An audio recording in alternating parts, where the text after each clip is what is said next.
What is the advantage of unitary system of governance? Unitary system or unitary government versus federal government. In federal government, it is about collection of states, like in USA. Whereas in unitary government, it is about the strong center. The center has got lot of power. Whereas in a federal type of government, the states have individual powers, right? And in unitary system, because the center has got all the power, that's why what is the advantage? It will give the overall the country would be strong. That's why strong state is the correct answer here. It's nothing about participation, nothing about authoritarianism or adaptability. It is about strong center, means strong state. Whereas in a federal type of government, states can have the option to move away from the country because some laws are with center, some laws are with the state. So in federal government,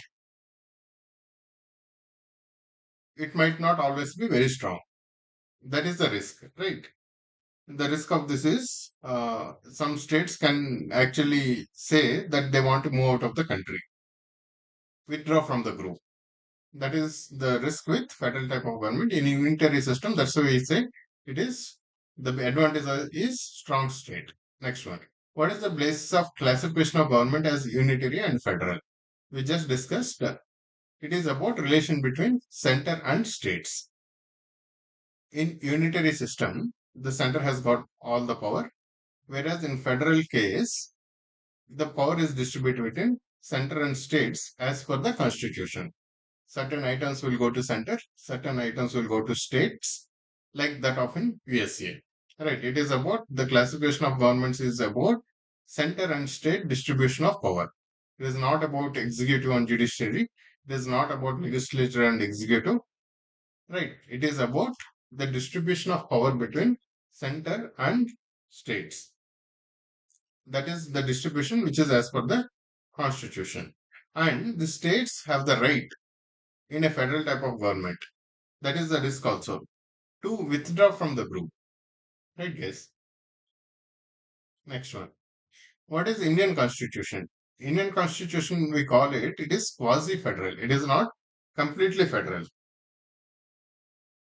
And it is not unitary also.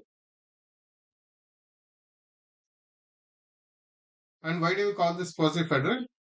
Because because in India, a state cannot move out of the country. For example, if a state doesn't like and and uh, and state is not completely independent, right? There is in union list, concurrent list, state list, etc. But state doesn't have the complete freedom. For example, the central government can impose certain restrictions during time of emergency or constitutional breakdown, etc., etc. Right. So in Indian government, it is not completely federal. If it is federal, that means states have complete power, which is given by the constitution, and state can secede. That means withdraw from the country also, if it wishes. In India, it doesn't happen. It cannot happen that way, and even the center has got slightly higher power. Right. Center can impose emergency, or center can impose governor's rule, etc. in the state. So that's why it is called quasi-federal. It is not completely federal. Quasi means a little bit federal or half federal, half unitary kind of thing. Okay, it is not completely federal and it is not completely unitary also. If it is completely unitary, what does that mean? States will have no power. It is only about the center. India is definitely not. Right. Why? India, states can make their own laws.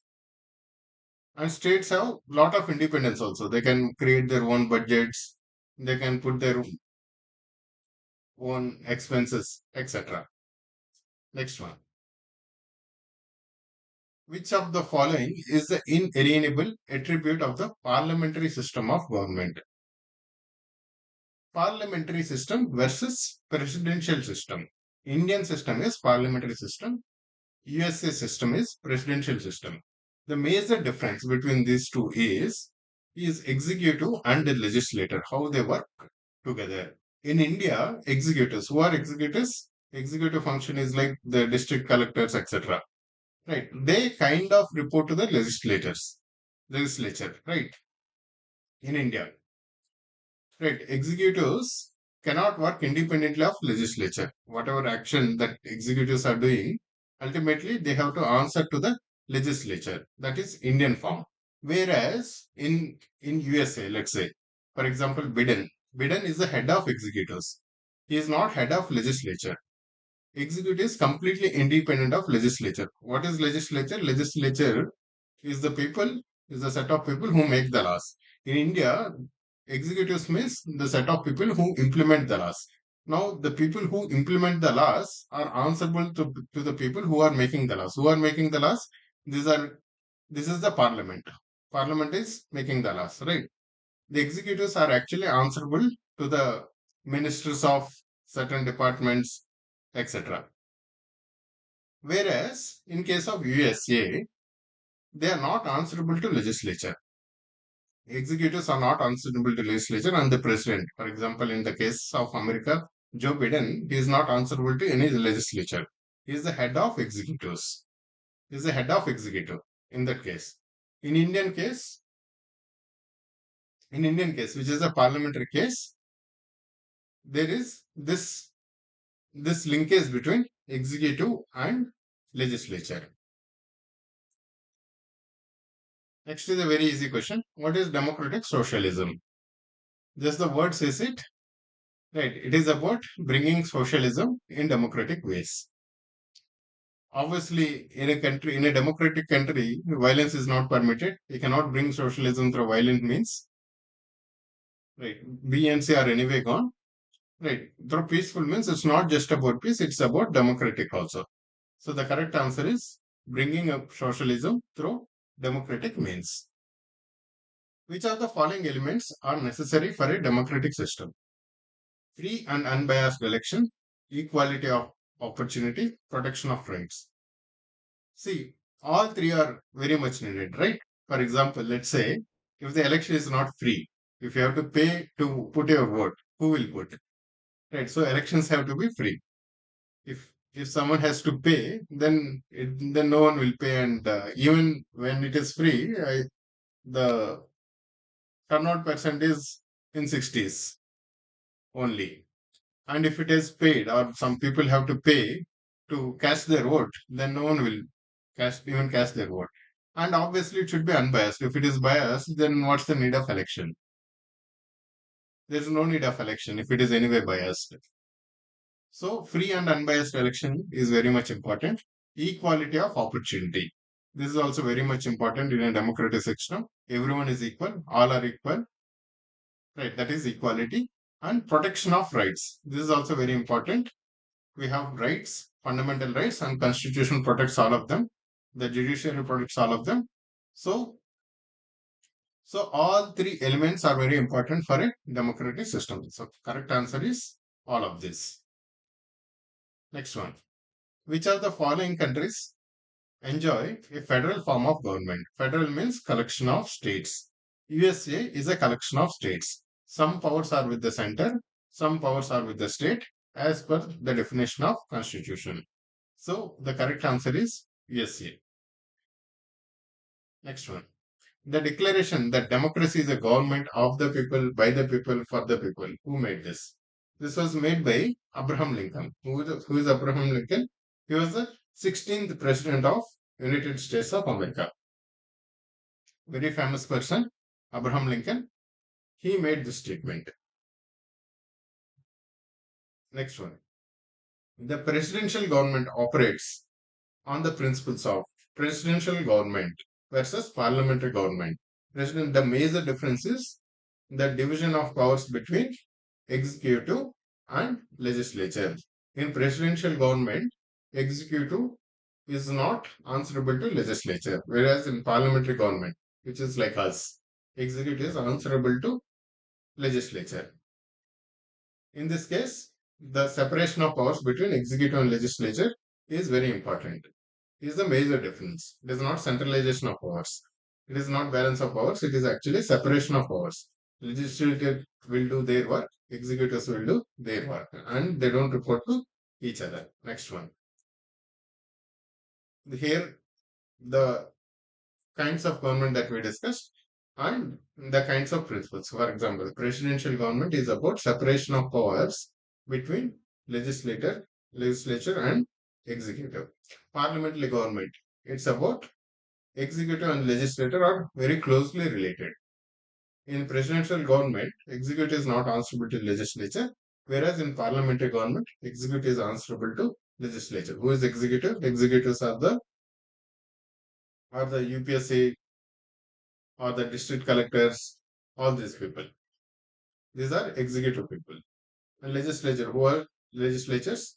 Legislature people are the ones who make laws. These are MPs, MLAs, all these people who are elected by the people to make laws. Who make laws are the legislature people. Obviously, these people have higher power. What is federal system? Federal system is union of different states, division of powers between center and state as per the constitution. This is division of powers between center and state. What is unitary system? Unitary system is consolidation of power at the center, the concentration of power at the center. Unitary system versus federal system, presidential versus parliamentary. Hope you understood the difference. Next one. In a federal government, the states enjoy.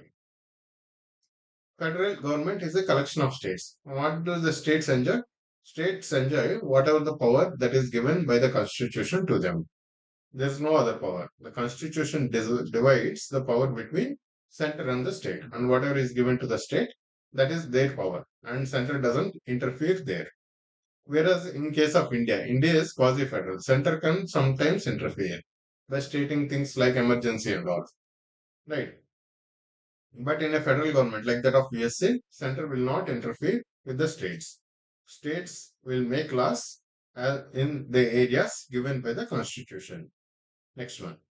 The most important feature of cabinet system of government. Cabinet system of government is Indian government. What is cabinet system?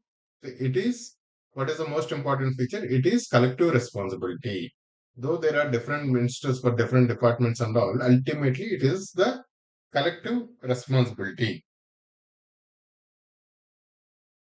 So collectively, the ministers are responsible. Collectively, all the ministers are responsible and answerable. It is not individual responsibility. It is collective responsibility. That is specialty of cabinet system of government. Next one. In presidential government, the president is, we discussed this earlier also, president is the head of executives. So obviously the executives are independent of legislature in presidential government. So the president is independent of legislature.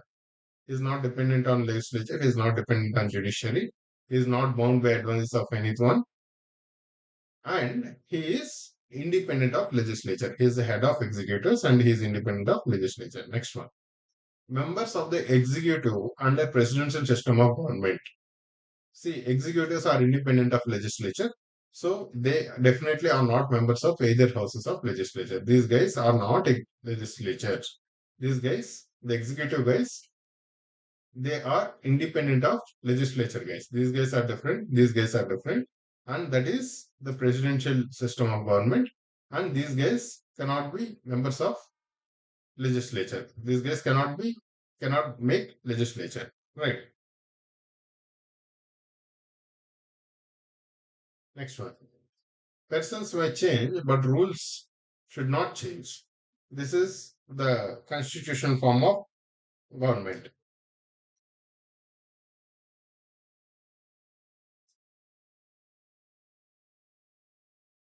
The constitution will define the provisions on how the government should work and what are the rules, what are the regulations, etc.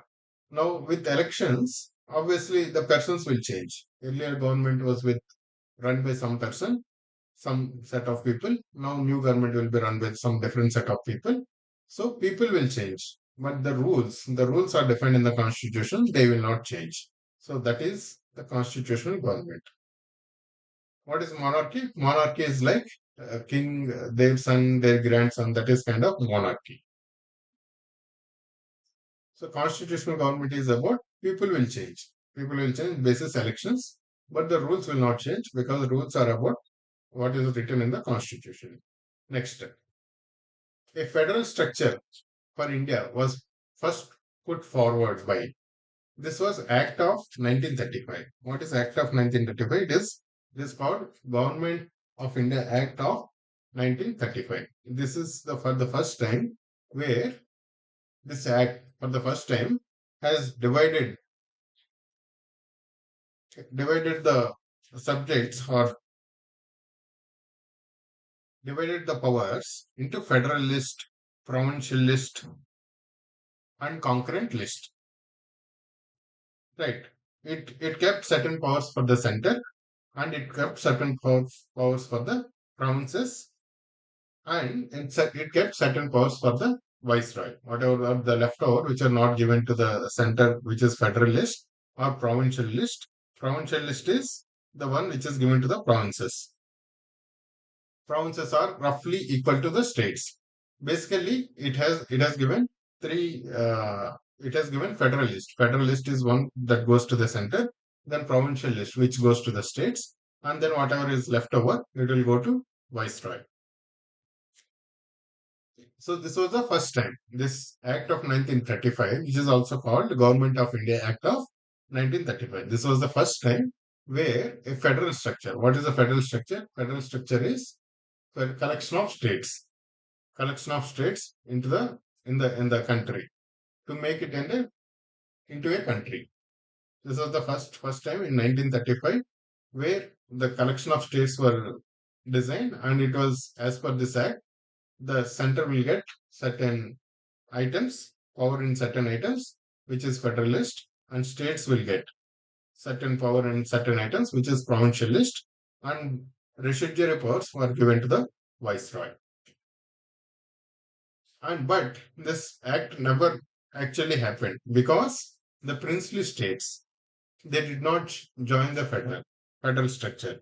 They did not join the federation. So in reality, it never happened.